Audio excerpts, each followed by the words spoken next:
Hey, bonjour à tous, je suis très heureux de vous retrouver pour parler aujourd'hui de notre vision du monde. La vision du monde, c'est quoi? Notre vision du monde, ce sont des lunettes par lesquelles nous regardons la réalité, qui d'ailleurs n'est qu'une représentation de la réalité. Nous apprécions le monde par rapport à notre cadre de référence, notre éducation, notre enfance, nos valeurs. Notre perception est donc très personnelle et très subjective, et il existe autant de représentations de la réalité que d'individus. Il s'agit de remplacer nos croyances limitantes qui nous empêchent de nous épanouir et d'être apaisés intérieurement par des croyances aidantes et constructives.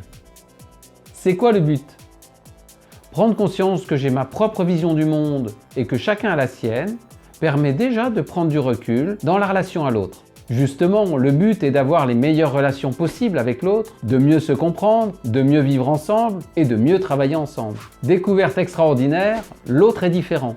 Une évidence, et pourtant si difficile à accepter et à prendre en compte. Je vais parfois projeter sur l'autre mes représentations, mes interprétations, mes peurs. Vous pourrez ainsi entendre parfois « Tu es sûr de quitter ce travail? Elle est bien cette grande entreprise » ou encore « N'aie pas peur, ça va bien se passer ».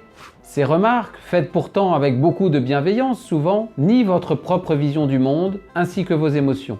Ce sont deux mondes qui se rencontrent, qui se confrontent. Comment sortir parfois de ma vision du monde et mieux accepter celle de l'autre? Comment ne pas être victime de ma représentation de la réalité? Celle-ci pouvant être perçue comme une menace ou une opportunité. Une bonne nouvelle, vous pouvez travailler votre représentation de la réalité. Le premier petit pas que je vous propose est de vous dire dans quelle représentation je suis par rapport à ce problème, à cette personne. Par exemple, Julie ne me téléphone plus. Je peux interpréter cette situation de plusieurs façons.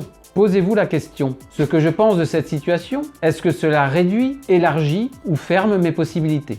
Peut-être que Julie a perdu mon numéro de téléphone, qu'elle est malade ou qu'elle n'a pas le moral. Elle ne me fait pas forcément la tête. En raisonnant ainsi, vous restez sujet de la situation et non objet de vos représentations, de vos suppositions, de vos interprétations. En d'autres termes, il vous appartient de questionner votre vision du monde. Si cette vidéo vous a plu, partagez-la pour confronter votre vision du monde avec celle des autres. Je vous retrouve mardi prochain pour parler de la communication non violente et d'ici là, n'oubliez pas, votre parole a du talent.